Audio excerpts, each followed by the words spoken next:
রসুলের একজন সাহাবী ছিলেন, তার নাম জুলাইবিব। ছোট্ট বেটে খাটে একজন সাহাবী, ছোট্ট একজন সাহাবী ছিলেন জুলাইবিব রাদিয়াল্লাহু আনহু। তিনি আমাদের দেশে দেখবেন কিছু বামন বেঠে মানুষ আছে, বামন, এদেরকে নিয়ে মানুষ মজা করে আনন্দ করে, আসেন এরকম বামন বেঠে। তো বেঠে মানুষ, একে তো জুলাইবিব ছিলেন বেঠে, 2 নম্বর তিনি ছিলেন নিগ্র কালো, 3 নম্বর তিনি ছিলেন পিতৃ পরিচয়হীন, 4র্থ নম্বর তিনি ছিলেন দরিদ্র।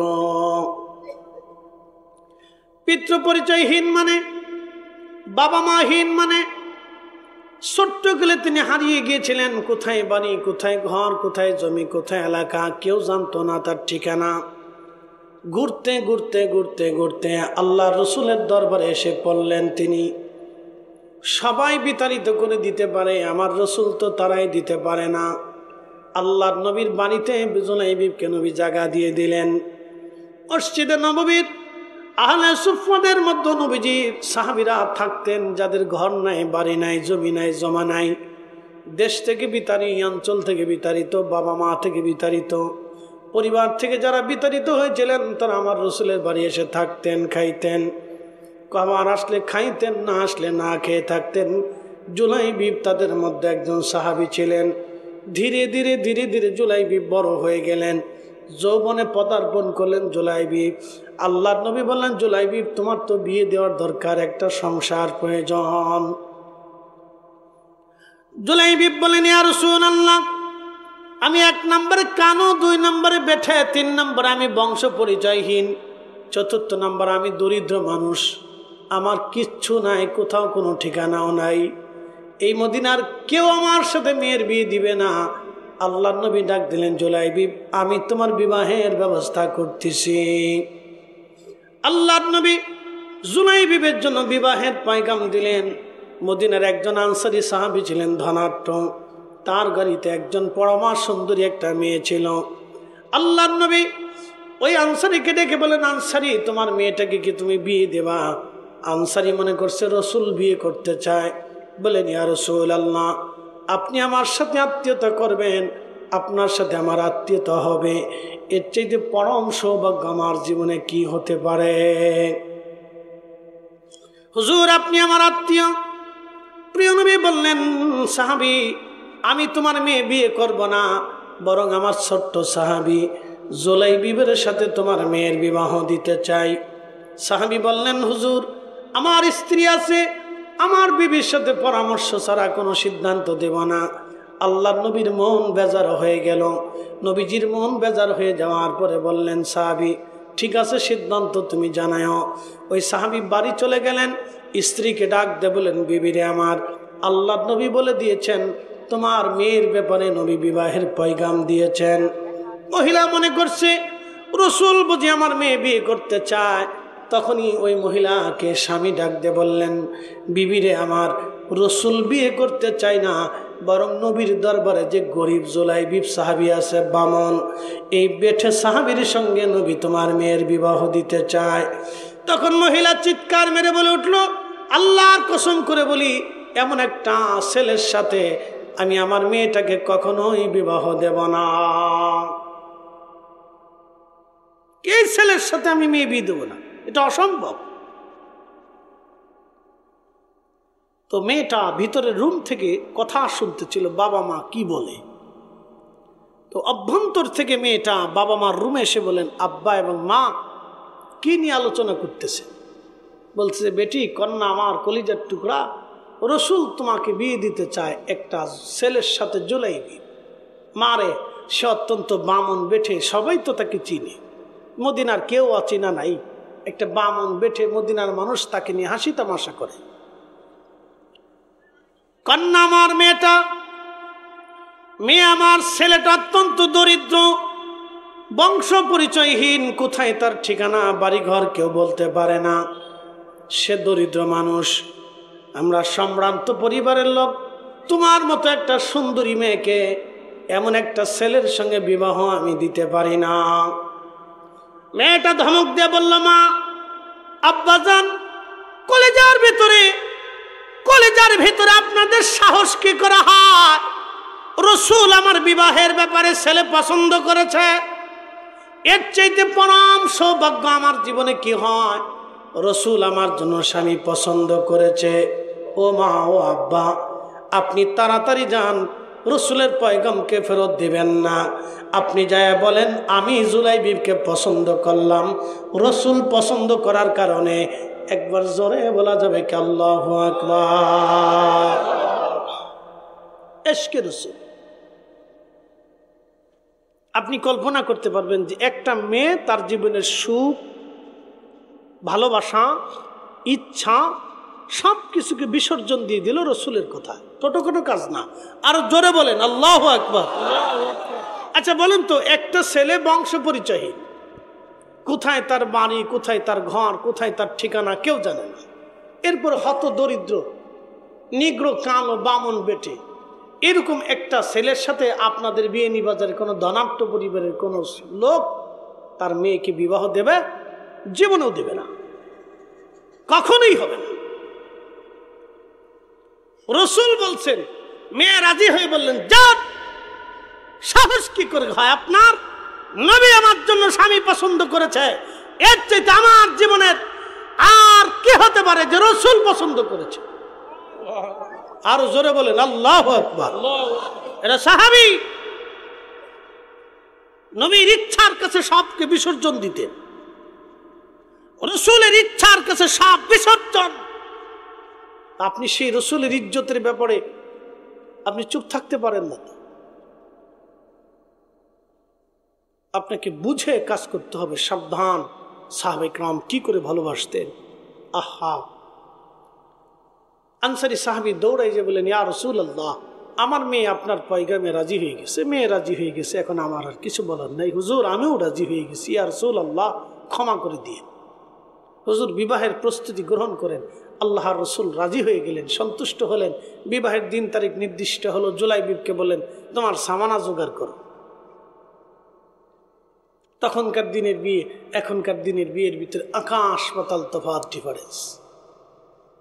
খুব অল্প সামানা জোগাড় করলেন। একজন হত দরিদ্র সাহাবী চেয়ে চিনতে বিভিন্ন জায়গার থেকে সাহাবীরাও তাকে সাহায্য করলেন যে সে গরিব মানুষ, তো দিয়ে কোনো রকম তার বিবাহের সামানা দিন তারিখ নির্দিষ্ট হলো।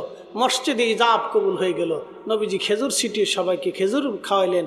তখন তো মিষ্টি ছিল না, খেজুরের ব্যবস্থা ছিল, তো খেজুর খাওয়াইলেন। বিবাহের মজলিসে আল্লাহ রসুল বললেন, সাহাবীরা যুদ্ধের দামামা বেজে গেছে, যে আমার সাথে যুদ্ধে যাবা চলো। বিয়ের মজলিসে বিয়ে হয়ে গেছে, জীবনে কোনোদিন জুলাইবিব মেয়েটাকে কোনোদিন দেখেও নাই। মাদানী মানুষ তো এমনি সুন্দর।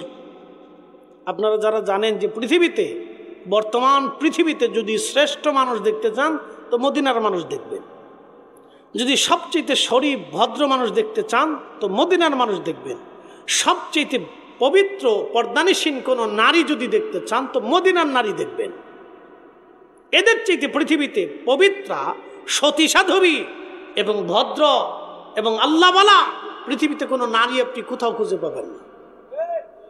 একসাথে বলবেন আল্লাহু আকবার। এরা রক্তগতভাবে, বংশীয়গতভাবে রসুলের প্রতিবেশী হওয়ার কারণে আল্লাহ তাদেরকে ওইভাবেই তৈরি করেন। সারাবি, খারাবি, হারামি, নাফাকি, ফাসিকি মদিনার সীমানার ভিতরে পাবেন না।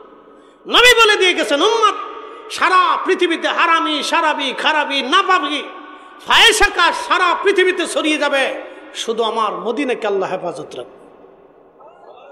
আসতে হয়ে গেল না? জোরে জোরে জোরে বলেন, জোরে বলেন। যদি পৃথিবীতে মদিনার মানুষ দেখতে চান, যদি পৃথিবীতে একবারে ফ্রেশ মানুষ দেখতেন চান তো মদিনার দিকে তাকাবেন। এরা ফটকারি ফটকারি, আসেকি, ফাসিকি, ফাইসি তাদের ভিতরে পাবেন না। মদিনার মানুষ, মদিনার বাচ্চা, মদিনার বাসিন্দা, মদিনার নারী, মদিনার পুরুষ।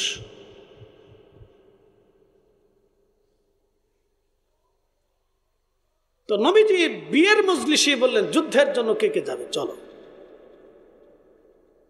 জুলাইবিব রাদিয়াল্লাহু আনহু চিন্তা করলেন, রসুলের জন্য বিয়ে হলো, সংসারের রসুলের জন্য শ্বশুর বাড়ি যেয়ে লাভ কি? আল্লাহ রসুল যুদ্ধে থাকবে আর আমি শ্বশুর বাড়ি থাকবো, তা কি হয়? ওই অবস্থায় যুদ্ধের দিকে রওনা করলেন। সুবহানাল্লাহ বলবেন আরো জোরে। একটা নারী রসুলের কথায় তার জীবনের সমস্ত ইচ্ছাকে জলাঞ্জলি দিলেন, আরেকজন পুরুষ রসুলের কথায় তার জীবনের সমস্ত বিষয়টাকে আলাদা করলেন। বুঝতে পারতেছেন যে একজন যুবকের জীবনের একটা সুন্দরতম মুহূর্ত, তার বৈবাহিক জীবন, তার এই সময় সে একটা সংসার করবে, তার একটা জীবন গড়বে, তার একজন স্ত্রী গ্রহণ করে তার একটা নতুন সংসারের দিক রচনা করবে। ঠিক তখনই সে স্ত্রীকে দেখা তো দূরের কথা, জামা তো দূরের কথা, দেখার স্বল্প কল্পনা থেকে নিজেকে দূরীভূত করে আল্লাহ রসুলের সাথে জিহাদে রওনা করে দিল। সাহাবী একসাথে বললেন তারা কি? জোরে বলেন তারা কি? সাহাবী। এভাবে তারা ইশকে রাসূল দিয়ে, তাজিমে রাসূল দিয়ে তাদের জীবনের সব কিছুকে উজাড় করে দিছে। প্রিয় উপস্থিতি, হযরত জুলাইবি যুদ্ধের ময়দানের দিকে রওনা হয়ে গেলেন। ইমাম ইবনে কাসির তাফসীর ইবনে কাসিরের মধ্যে লেখেন, প্রচন্ড যুদ্ধ হলো, যুদ্ধে বহু সাহাবী শহীদ হয়ে গেলেন। হযরত জুলাইবি শহীদ হয়ে গেলেন। আল্লাহর নবী বললেন, সাহাবীরা তোমরা সমস্ত লাশগুলি যুদ্ধের ময়দান থেকে নিয়ে এসে তোমরা কাতার করে রাখো। সাহাবীরা রে, আমি সবাইকে আজকে দাফন কাফন করে কবরে চলে যাব মদিনায়। সমস্ত সাহাবীদের লাশ এনে কাতার করে রাখা হলো। নবীজি কাফনের কাপড় উঠাইয়া উঠাইয়া একটা নজর দেখে দেখে রাখতে লাগলেন, কে কে আজ শহীদ হয়েছে। সবার লাশ দেখার পরে নবীজি দেখলেন জুলাইবিবকে খুঁজে পাওয়া যায় না। নবীজি বললেন, সাহাবীরা বলো আমার জুলাইবিব কোথায় আছে? সাহাবীরা বললেন, হুজুর সারা ময়দান তন্ন তন্ন করে তালাশ করেছি, আপনার জুলাইবিবের লাশ কোথাও খুঁজে পাওয়া যায় না। আল্লাহর নবী বললেন, সাহাবীরা সারা ময়দান আবার তন্ন তন্ন করে খোঁজো, আমার জুলাইবিব কোথায় আছে দেখো। সাহাবীরা ময়দানের একটা পাশে যায় দেখলেন 60টা কাফেরের লাশ পড়ে আছে। ওই 60টা লাশের নিচে ছোট্ট বামন জুলাইবিব রাদিয়াল্লাহু আনহু পড়ে আছে। সাহাবীরা লাশের নিচ থেকে জুলাইবিবকে টেনে বের করে নিয়ে কাঁধে করে নিয়ে আসলেন। 60টা কাফেরকে জাহান্নামে পাঠাইয়া জুলাইবিব ওই লাশের নিচেই পড়েছিল, আমরা খেয়াল করি নাই। হুজুর আপনার জুলাইবিব শহীদ হয়ে গেছে। আল্লাহর নবীর সামনে জুলাইবিবকে রাখা হলো। নবীজি চোখের পানি ছেড়ে দিয়ে কেঁদে দিলেন, দাড়ি মোবারক ভিজে ভিজে পড়তেছিল। আর বললেন, সাহাবীরা এই মদিনার মধ্যে জুলাইবিব বাড়ি নাই, ঘর নাই, সংসার নাই, কোথায় তার পরিচয় কেউ জানে না। আমি রসুলের দরবারে সে বড় হয়েছে, আমি তাকে মদিনার সুন্দরী মেয়ে দেখে বিবাহ দিলাম। সে শ্বশুর বাড়ি না যে বিয়ের আসর থেকে আমি রসুলের সাথে জিহাদের ময়দানে আজকে শহীদ। সাহাবীরা রে, তোমরা সবার লাশ কাফন দাফন করবা, তোমরা কবর খনন করো আমার জুলাইবিবের জন্য। আমি রসুল নিজে কাঁধে করে নিয়ে আমার জুলাইবিবকে কবরের বিছানায় শোয়াইব। এ সবজ গম্বদ ওয়ালে मंजूर दुआ करना, जब वक्त न जहाँ आए आका दीदार आता करना, दीदार आता करना। मैं कब्र अंधेरी में घबराऊंगा जब तन्हा में, कब्र अंधेरी में घबराऊंगा जब तन्हा, इमदाद मेरी करने आ जाना रसूल अल्लाह, इमदाद मेरी करने आ जाना रसूल अल्लाह। रोशन मेरी तुरबत को लिल्लाह जरा करना, जब वक्त न जा आए आका दीदार आता करना, दीदार आता करना।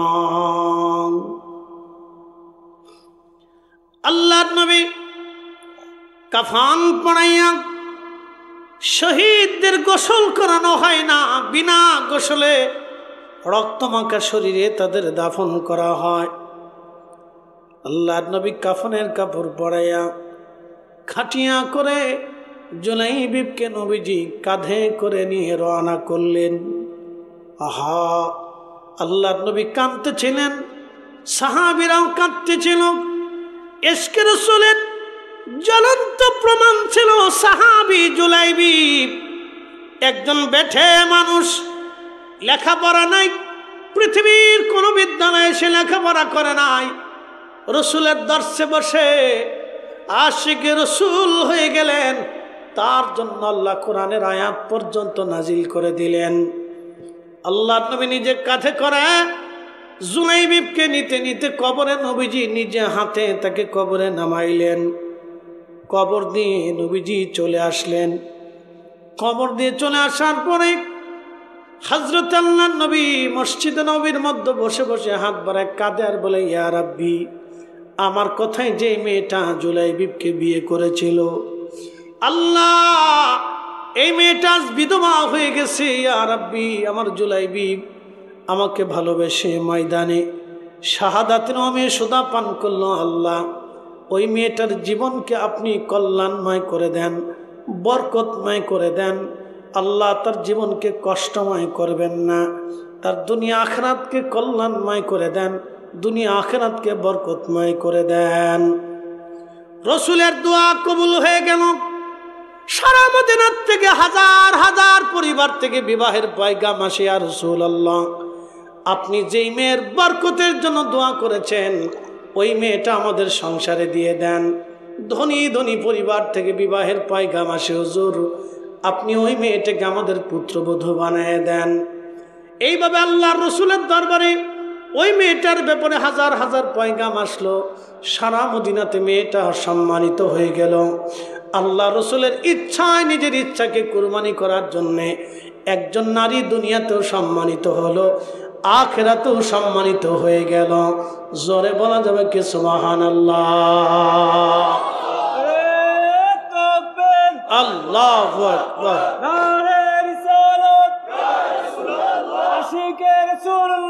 জিন্দাবাদ।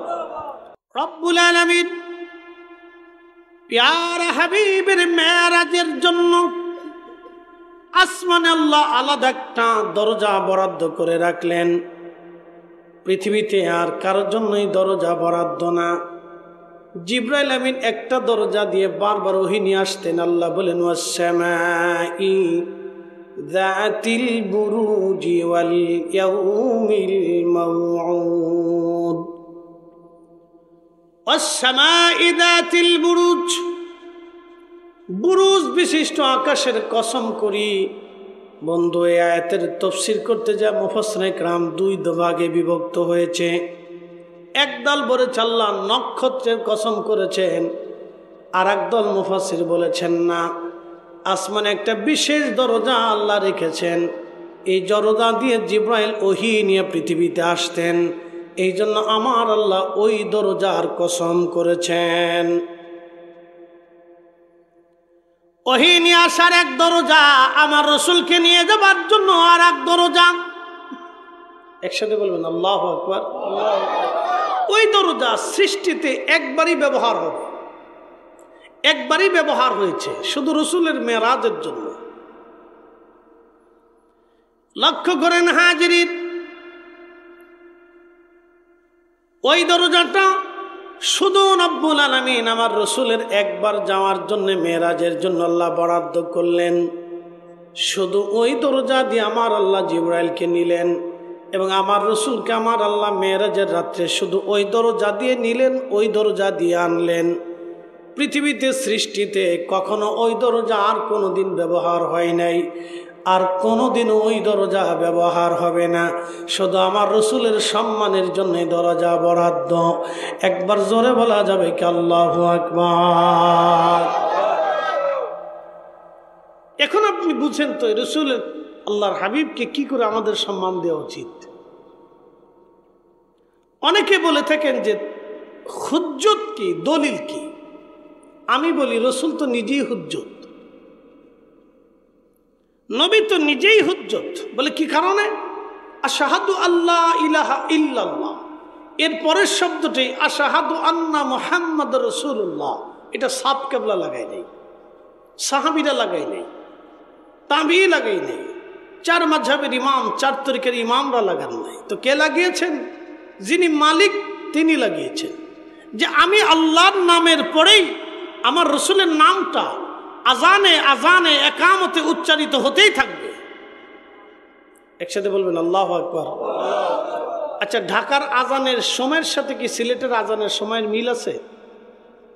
ঢাকার আজানের, মাগরিবের আজানের সময়ের সাথে কি ঠাকুরগাঁর আজানের মিল আছে? ঢাকায় যখন আজান হয় মাগরিব, ঠাকুরগাঁয় তার 5 মিনিট পরে। ঠাকুরগাঁ থেকে কলকাতা আরো 3 মিনিট পরে।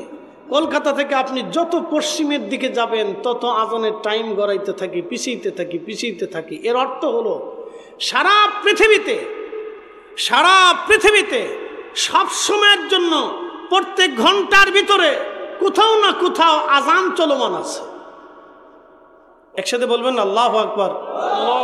আবার বলি, সৌদি আরবে যখন মাগরিব হয় তখন বাংলাদেশে মাগরিব হয় না। সৌদি যখন জোহর হয় তখন বাংলাদেশে জোহর হয় না। সৌদি যখন আসর হয় বাংলাদেশে আসর হয় না। সৌদি আরব যখন এশা হয় ভারতে তখন এশা ওই রকম হয় না। পাকিস্তানে ওই সময় হয় না, আফগানিস্তানে ওই সময় হয় না, উজবেকিস্তানে ওই সময় হয় না, চীনে ওই সময় হয় না, রাশিয়াতে ওই সময় হয় না, আমেরিকাতে ওই সময় হয় না, মধ্যপ্রাচ্য ওই সময় হয় না। ডিফারেন্স 10 মিনিট, 20 মিনিট, আধা ঘন্টা ডিফারেন্স।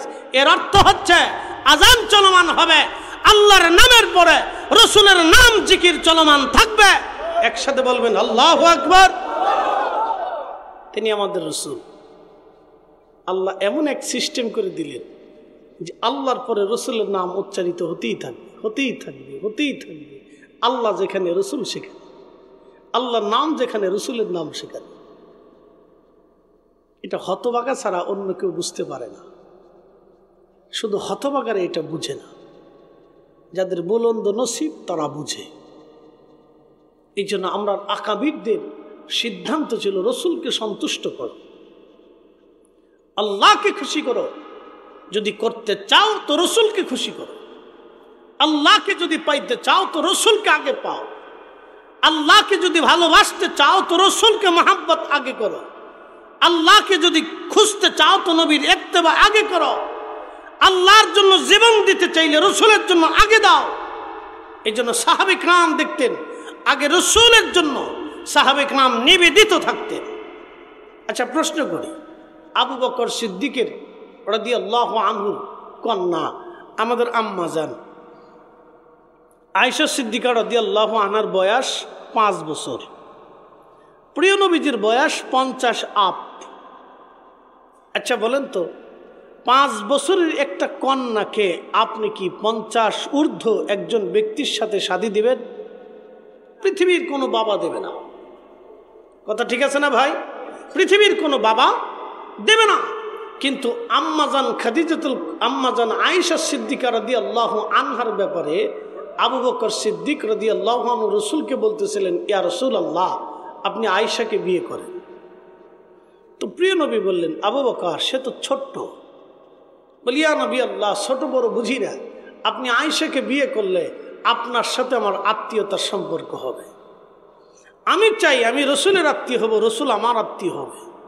কলিজার থেকে একজন ব্যক্তিকে কতটা মহাব্বত করলে, প্রায় সমবয়সী। আবু বকর এবং আমাদের নবী প্রায় সমবয়সী প্রায় একজন ব্যক্তিকে কতটুকুন দিল দিয়ে ভালোবাসলে তার নিজের 5 বছরের একটা ছোট্ট কন্যাকে বিয়ে দিতে চায়। তারা জানতেন যে রসুল পাইলে আল্লাহ পাওয়া হবে, রসুল খুশি করলে আল্লাহকে খুশি করা হবে। এখান থেকে আমাদের অনেক কিছু বুঝার আছে। তারা শুধু বাহিরের খেদমত করতেন না, আল্লাহ রসুলের ঘরের ভিতরের খেদমতের জন্য আম্মাজানকে শাদী দিয়ে দিলেন। পৃথিবীর কোনো বাবা এটা করবে না যে 50 ঊর্ধ্ব একটা লোকের কাছে 5 বছর একটা মেয়েকে বিয়ে দিবে। কোনো বাবা এটা করবেই না, মরে গেলেও না, ভিক্ষা করে খাইলেও না। বাবাটা যদি ভিক্ষা করে খায় যে তাও দেবে না, না এটা হতেই পারে না, আমার মেয়ের জীবনটা আমি নষ্ট করতেই পারি না। প্রিয় উপস্থিতি,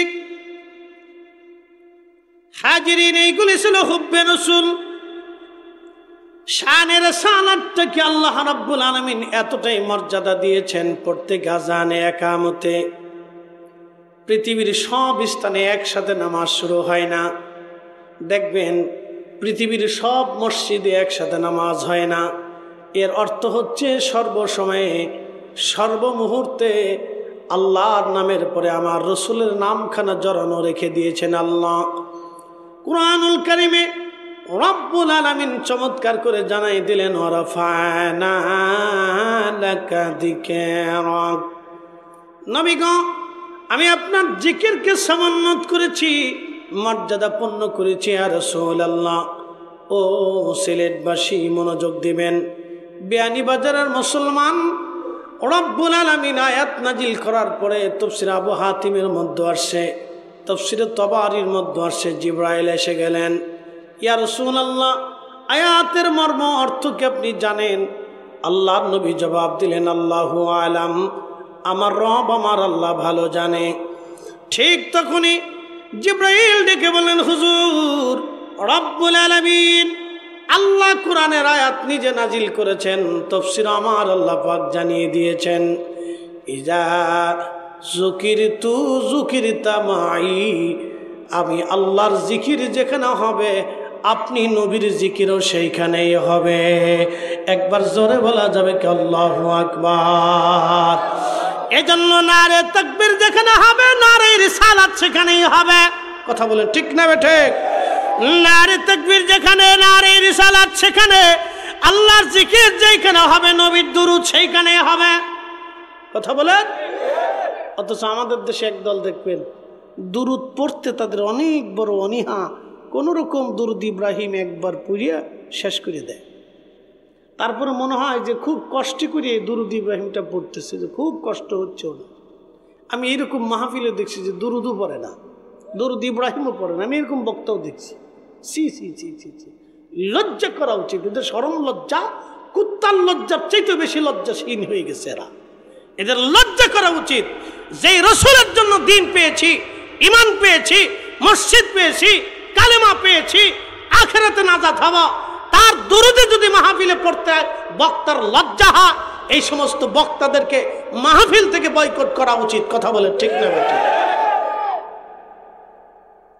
এই মাহফিল কি, এই মজলিস কি আমরা দিয়েছি না রসুলের কারণে হচ্ছে? আল্লাহ কি নিজে নিজে পরিচয় দিয়েছেন না রসুলের মাধ্যম দিয়ে দিয়েছেন? রসুলের মাধ্যম দিয়ে পরিচয় আল্লাহ দিয়েছেন। আল্লাহর পরিচয় কে জানতো? মক্কার কাফেররা জানতো, আবু বকর জানতো, ওমর জানতো, উসমান জানতো, আলী জানতো, তালহা, জুবাইর, আব্দুর রহমান ইবনে আউফ, সাদ বিন আবি ওয়াক্কাস, আবু উবাইদা ইবনে জাররাহ, আবু হুরায়রা, আবু সাঈদ খুদরি রিদওয়ানুল্লাহি তাআলা আজমাইন, কেউ জানতো না। সবাই আল্লাহর পরিচয়হীন ছিল। নবী আসলেন, আল্লাহর পরিচয় তুলে ধরলেন।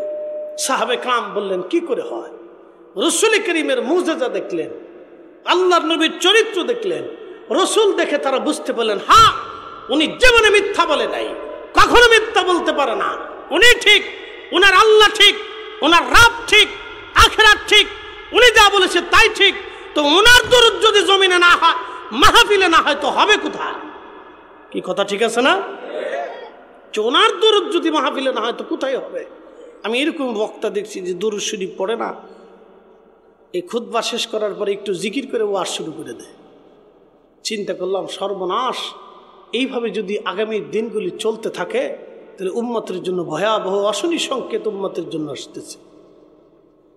এই জমিন থেকে তারা দরুদ বন্ধ করে দিতে চাচ্ছে, অথচ আল্লাহ নিজে চালু রেখেছেন, আল্লাহ নিজে চালু রেখেছেন, ফেরেশতা দিয়ে চালু রেখেছেন।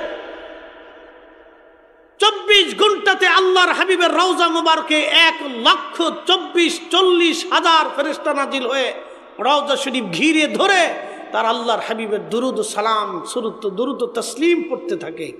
1 সেকেন্ডের জন্য বন্ধ হয় না। একসাথে বলা যাবে সুবহানাল্লাহ। আহলে সুন্নাতুল জামাতের আকীদা ছাড়া কোনো মা ওলির জন্ম দিতে পারে নাই। আরে আলেম তো ইবনে তাইমিয়াও ছিল, এলিমের অধিকারী ইবনে তাইমিয়া ছিল। একটা দুইটা না, 10 লক্ষ হাদিস জানতো। লিখতে লিখতে লিখতে লিখতে বেচারার মাথায় গন্ডগোল হলো। একটা পর্যায়ে সে বলেই ফেললো যে আল্লাহ রসুলের রওজা মোবারক জিয়ারত করার ইচ্ছা করা মুসলমানের জন্য হারাম। নাউযুবিল্লাহ। কি বুঝলেন আপনারা? হাত দিছে কোথায়? ইমানে। একসাথে বলেন, কোথায় হাত দিছে? ইমানে হাত দিয়েছে। সে শুধু এইখানে হাত দেয়নি, সে আরো একটা জায়গায় হাত দিছে। বলতেছে আল্লাহর হাত আছে, আল্লাহর চোখ আছে, আল্লাহর পা আছে, আল্লাহর কান আছে, আল্লাহর মাথা আছে। কি বুঝলেন আপনারা? আল্লাহর কই লইয়ে গেছে গা? আল্লাহর লইছে কোথায় আপনি দেখছেন? সে রিসালাতে হাত দিয়েছে, তৌহিদ হাত দিছে। অথচ আজকে আমাদের দেশের এক ঘরানার মৌলবীরা তার খুব ভূয়সী প্রশংসা করে। ইবনে তাইমিয়া রহিমাহুল্লাহ রহিমাহুল্লাহ রহিমাহুল্লাহ জিকির করতে করতে জান শেষ হয়ে যায়। কি কথা কর না কেন? যতবার ইবনে তাইমিয়া রহিমাহুল্লাহ রহিমাহুল্লাহ করে ততবার ইমামুল আজম আবু হানিফার নামও নেয় না। অথচ বিশ্ববিখ্যাত ইমাম যদি তৈরি না হতো তাহলে ফিকহের স্বাদ মুসলমানদের জীবনে নসিব হতো না।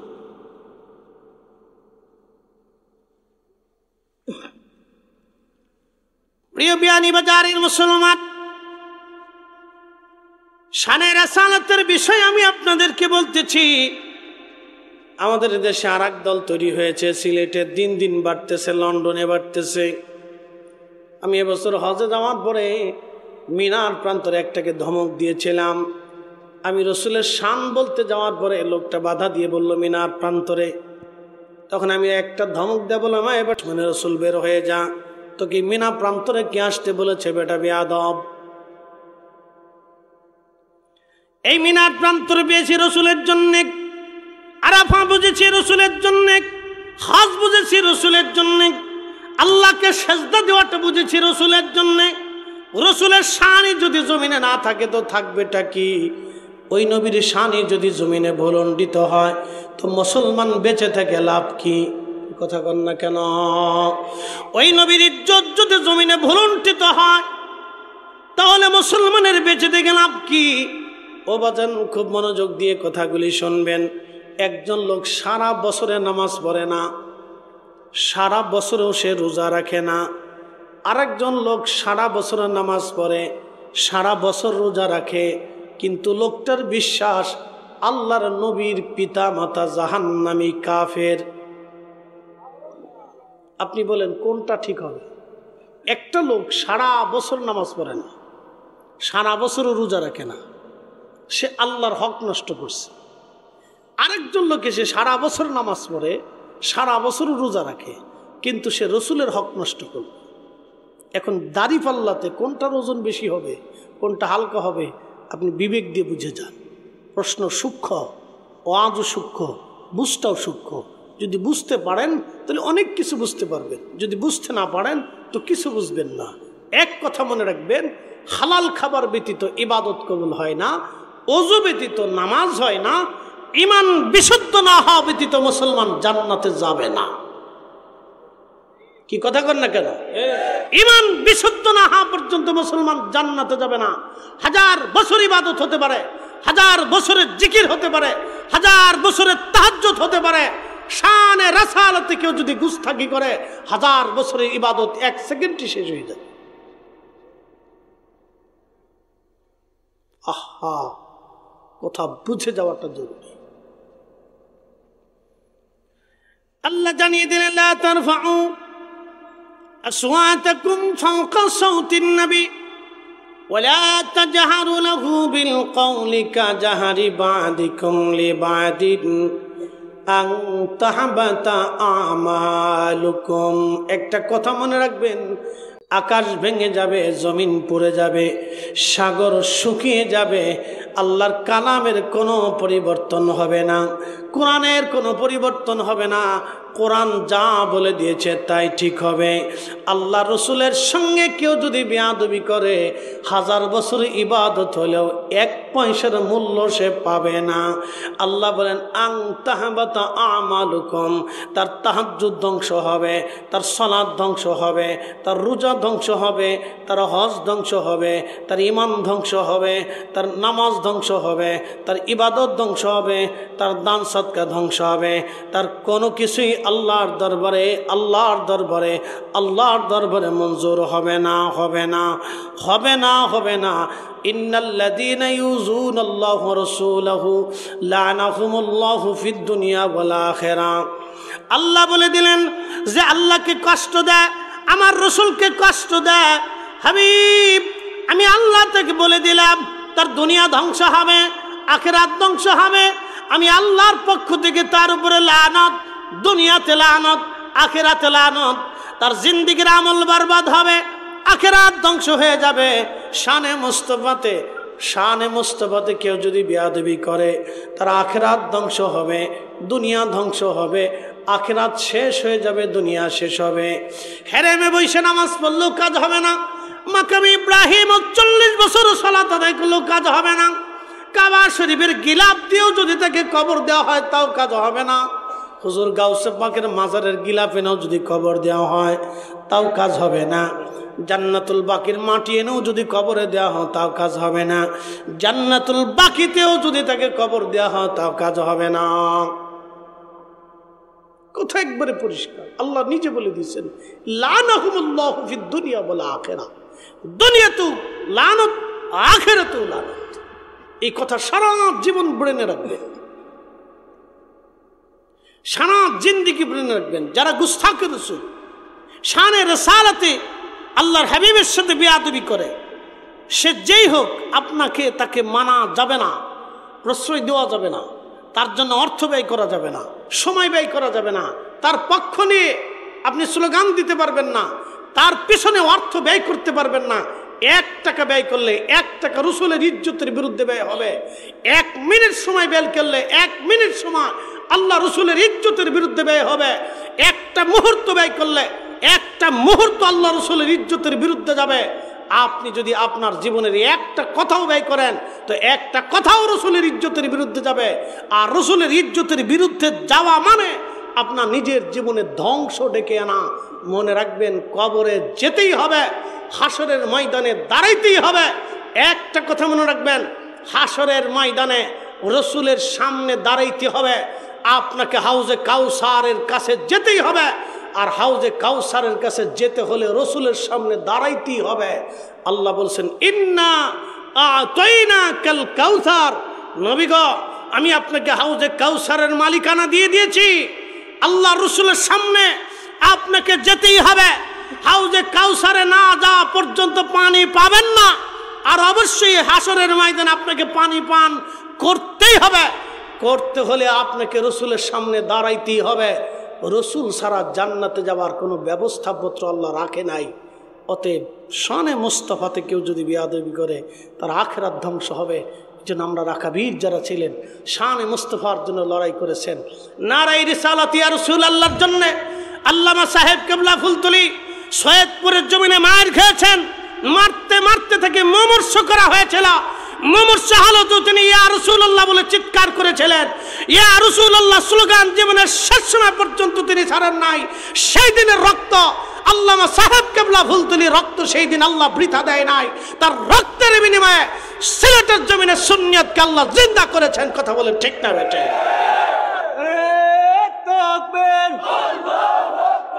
বাঁচাও ইমান, বাঁচাও দেশ। প্রিয় সিলেটবাসী, বিয়ানীবাজারের মুসলমান, মুস্তাফা আমাদেরকে বুঝেই কবরে যাওয়াটা জরুরি। এই জন্য সাহাবীরা এ ব্যাপারে অত্যন্ত সতর্ক ছিলেন। প্রত্যেকজন সাহাবী এতটাই সতর্ক, নবীজি যদি কোনো বিষয়ে প্রশ্ন করতেন সাহাবীরা বলতেন আল্লাহু ওয়া রাসূলুহু আলাম, আল্লাহ জানে নবী জানে, আল্লাহ জানে নবী জানে। কোনো সাহাবী একটা বারের জন্য বলে না আল্লাহু আলাম, আল্লাহ ভালো জানে। তাওহীদ এবং রিসালাতটাকে সাহাবায়ে কেরাম একসাথে রাখতেন। সাহাবীরা জানতেন রসুল কোনো বিষয়ে প্রশ্ন করেছেন, এটা আল্লাহর পরেই যিনি জানবেন তিনি আমাদের নবী। খুব জটিল মাসালা। প্রিয় নবীজি প্রশ্ন করলেন সাহাবীরা, সূর্য কোথায় যে ডুবে যায় তোমরা কি জানো? সাহাবীরা বলেন আল্লাহ রাসূল আলাম। আয়েশা তুমি কি জানো কবরে কি হবে? আল্লাহ রাসূলুহু আলাম। আবু বকর আপনি কি জানেন এই বিষয়টা কি? আল্লাহ রাসূলুহু আলাম।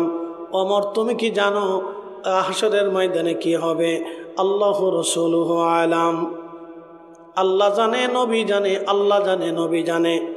১৬ লক্ষ সাহাবী সেই দিন শুধু আল্লাহর উপরে ছেড়ে দিতেন না, আল্লাহর সাথে সাথে আমার রসুলের নাম লিখে দিতেন।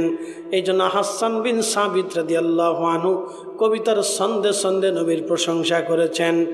ইন্নাকা উলিতা মুবাররান মিন কুল্লি আইব কাআন্নাকা কদ খুলিকতা কামা তাশা ওয়াদাম্মাল ইলাহু ইসমান নবী বিইসমিহি ইযা ক্বালা ফিল খামসিল মুয়াজ্জিন নাশাহাদ ওয়াশাক্কালাহু লিউদিল্লাহু ফাজুল আরশি মাহমুদুন ওয়াহাজা মুহাম্মদ। যার কারণে জগত সৃজন রে দেখো, চন্দ্র সূর্য তারা শূন্য ভরে, আসে অচল নিশ্চলে ধরা ধরে, নবী পদবিনে ভাব সবই মিশে। আল্লামা ডক্টর ইকবাল বললেন মগজ করা রোহে ইমা জানে দিন, হাসতে হবে রাহমাতুল্লিল আলামিন।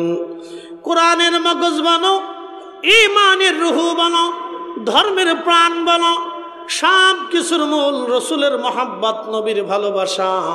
একবার জোরে বলা যাবে কি আল্লাহু আকবার। নবীজি সাহাবায়ে কেরাম নিয়ে যুদ্ধে রওনা করলেন।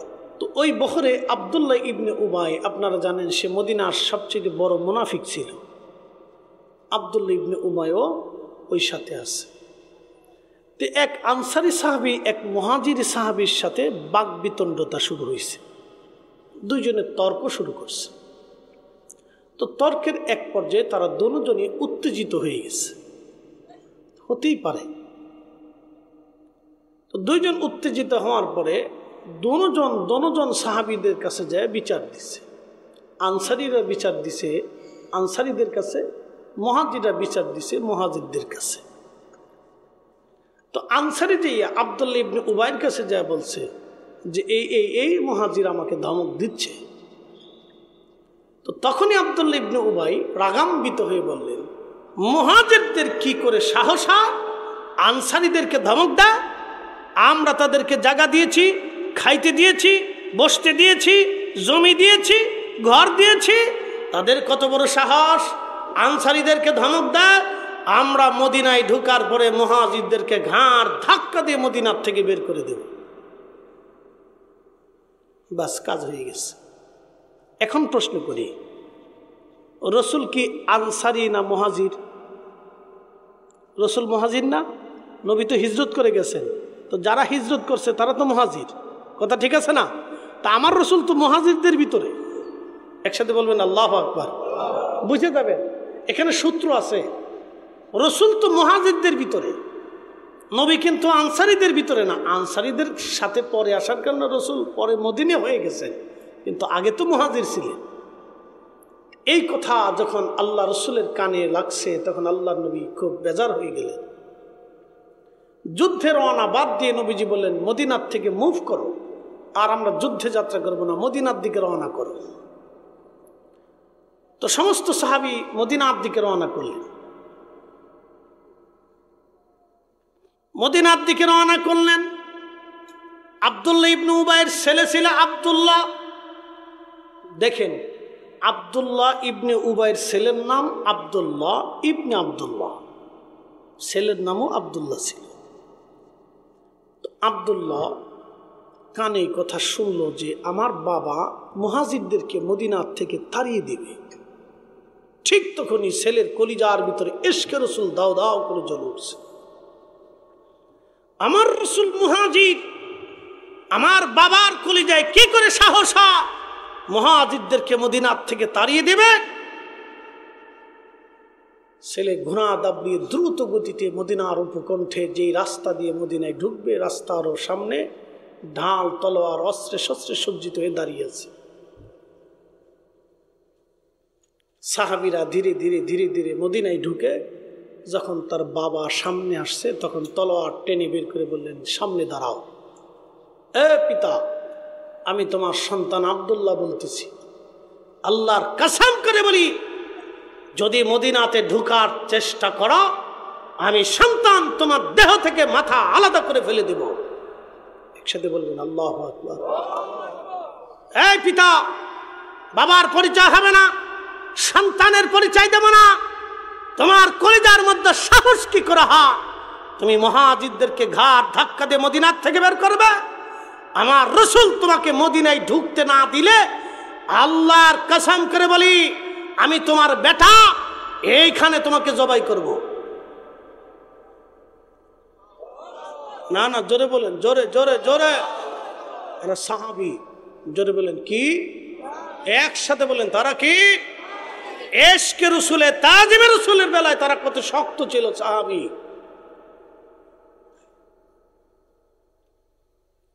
তাজিমে রাসূল ইশকে রাসূলের বেলায় তাদের দিল কত শক্ত ছিল। এই পিতা, বাপের পরিচয় হবে না আজকে, তোমার দেহ থেকে মাথা ফেলে দেব। যদি রাসূল করিম তোমাকে মদিনায় ঢুকতে না দেয় আমি এইখানে তোমাকে জবাই করব। আর নবীজি ঢোকার অনুমতি না দেওয়া পর্যন্ত তুমি এইখানে দাঁড়িয়ে থাকবে। ছেলের কথা শুনে আব্দুল্লাহ ইবনে উবাই হতবাক হয়ে গেলেন। হায় হায় হায় হায়, আমার ছেলেটা আজ আমাকে মেরে ফেলতে চায়। বাবা হতবাক হয়ে মদিনার উপকণ্ঠে দাঁড়িয়ে আছেন। আল্লাহর নবীর আদত ছিল যুদ্ধ থেকে ফেরার পথে সবার পরে আসতেন। সাহাবীদের ভিড় পড়ে গেল। কোন কোন সাহাবী মদিনার দিকে ঢুকতে শুরু করলেন। হাজার হাজার সাহাবী মদিনায় চলে গেলেন। নবীজি সবার পিছনে এসে দেখলেন ছেলে বাবারে দাঁড়া করায় রাখছে। খোলা তলোয়ার নিয়ে বাবা ছেলে দুইজনের সামনে দাঁড়ানো। নবী বললেন, আব্দুল্লাহ কি হয়েছে? বলে, ইয়া রাসূলুল্লাহ, আমার বাবার কত বড় সাহস হয় আপনাদেরকে মদিনার থেকে বের করে দিবে।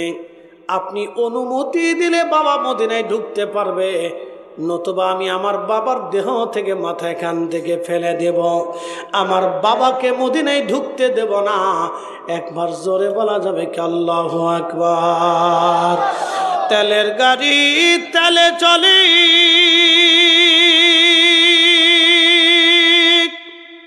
হাওয়ার গাড়ি হাওয়ায় উড়ে, বিনা তেলে চালাই গাড়ি নবী সুলাইমান। আমরা সেই মুসলমান। কথা কন ঠিক কিনা? আমরা সেই মুসলিম, আমরা সেই মুসলিম, আমরা সেই মুসলমান। হযরত আব্দুল্লাহ বলতেছে, হুজুর অনুমতি যদি দেন বাবা ঢুকবে, নতুবা আমার বাবাকে আমি এখানে হত্যা করব। আল্লাহর নবী ডাক দিয়ে বলেন, আব্দুল্লাহ রে, আমি যদি তোমার বাবাকে হত্যা করার হুকুম দেই তাহলে মানুষ বলবে মুহাম্মদ সাল্লাল্লাহু আলাইহি সাল্লাম তার সাথীদেরকে হত্যা করে। তোমার বাবাকে ছেড়ে দাও, তোমার বাবাকে চলে যেতে বলো। আহা, আব্দুল্লাহর বাবা আব্দুল্লাহ ইবনে উবাই চলে গেল। সূরা মুনাফিকের আয়াত আল্লাহ নাজিল করে দিলেন। সূরা মুনাফিক নাজিল হয়ে গেল। প্রিয় উপস্থিতি, আব্দুল্লাহ ডাক দে বলেন, ইয়া রাসূলুল্লাহ, আমার মন বলে হয়তো আল্লাহ আমার বাবাকে হত্যা করার নির্দেশ আসমান থেকে আসতে পারে। হুজুর, আমার আব্বাজানকে হত্যা করার নির্দেশ যদি আল্লাহর পক্ষ থেকে আসে, ইয়া রাসূলুল্লাহ, অন্য কাউকে দিয়ে আমার বাবাকে হত্যা করাবেন না। আমি নিজে হাতে আমার বাবার গর্দান নেব, আমি নিজে হাতে আমার বাবাকে মৃত্যুদণ্ড দিব। বলে কারণ কি আব্দুল্লাহ? বলে হুজুর, অন্য কেউ যদি আমার বাবাকে হত্যা করে নবীজি, ওই লোকের প্রতি আমার অন্তরে কুধারণা আসতে পারে, আমার অন্তরে রাগ আসতে পারে, অথবা ওই ব্যক্তির উপর আমার আক্রোশ থেকে যেতে পারে। ইয়া রাসূলুল্লাহ, বাবার প্রতি ভালোবাসার কারণে ওই লোকের প্রতি আমার আক্রোশ আসতে পারে, আর এতে আমার আখিরাত নষ্ট হয়ে যাবে। নবী গো, আমি চাই আমি নিজে হাতে আমার বাবাকে হত্যা করব। আমি নিজে যদি হত্যা করি তাহলে কারো প্রতি কোনো বিদ্বেষ থাকবে না। একবার জোরে বলা যাবে কি আল্লাহু আকবার। এরা আশিকে রসুল, আশিকে রসুল, আশিকে রসুল। নবীর দিকে তাকায় তারা বাপ চিনে নাই। কথা ঠিক কিনা? রসুলের ইজ্জতের দিকে তারা তাকায় বাবা চিনে নাই, বাবা চিনে নাই, বাবা চিনে নাই, বাবা চিনে নাই। পরিচয় দেয় নাই, বংশের পরিচয়, বাপের পরিচয় পর্যন্ত তারা ভুলে গিয়েছিলেন। তারা মুসলমান, মুসলমান, মুসলমান, মুসলমান।